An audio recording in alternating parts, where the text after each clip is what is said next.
I'm Jerry Rosenberg, and I am a 7.5-year transplant survivor. My name is A.J. Michaels, and Jerry is my brother, and I was called to be his caregiver unexpectedly.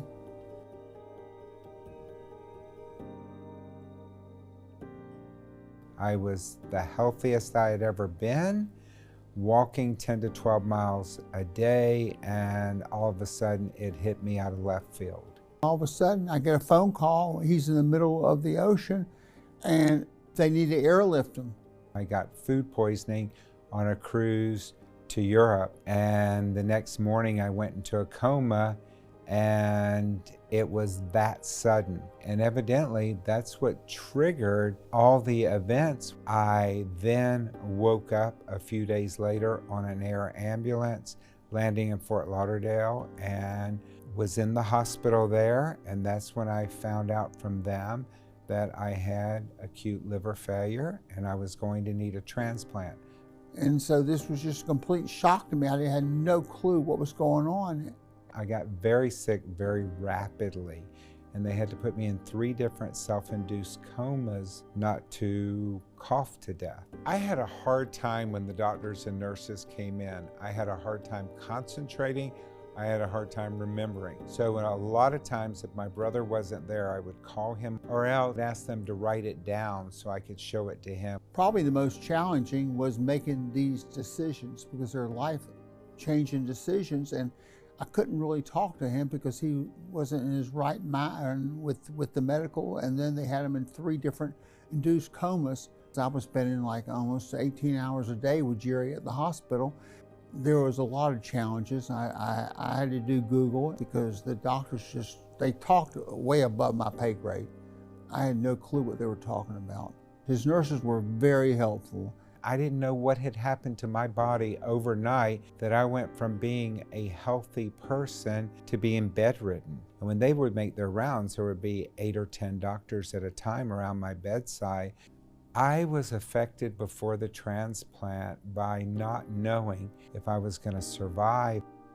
When they told me that he definitely had to have a liver transplant, that he had less than 1% chance of surviving, there was no options if he wanted to live. And it made me realize this is very, very serious. I was put on the list that Friday afternoon, and then my brother got the call that Sunday morning that they had a liver available. I was shocked. I had no idea, but I fought very hard to get stronger. I got very sick very rapidly. I remember being brought out of a coma right before they took me into the operating room with my loved ones around me. There were a lot of tubes coming out of a lot of different parts of my body. I just thought, well, every minute I'm 1 minute closer to recovery. Honestly, I just went day by day. I just got up every day and just knew what I had to do, and I just did it. I was scared, I was worried. The most challenging was making these decisions that were going to affect both of our lives. Luckily for me, my brother was my caregiver, and I had a couple of friends that were involved with him. And I'm sure when the decision was made, I was probably in a coma. The caregiver is very, very important, and they're the ones who are given the mental aspect to the patient. Honestly, you can't really plan for this, because when it happens, and you have no idea. Then all of a sudden, bam, it's thrown on you. But you have to be compassionate. You have to try to study. You have to ask a lot of questions and realize there is no stupid questions or no dumb questions to ask.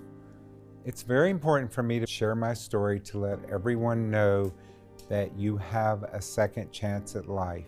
Don't give up, and do whatever you need to do to keep going and fighting for your full recovery.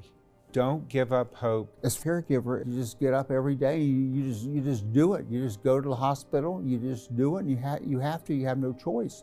And you just and you really can't think about next week or next month, because you hope you get there. I want to thank each and every person involved with GenFit for trying to give us a better life and give us survival. It's a real blessing.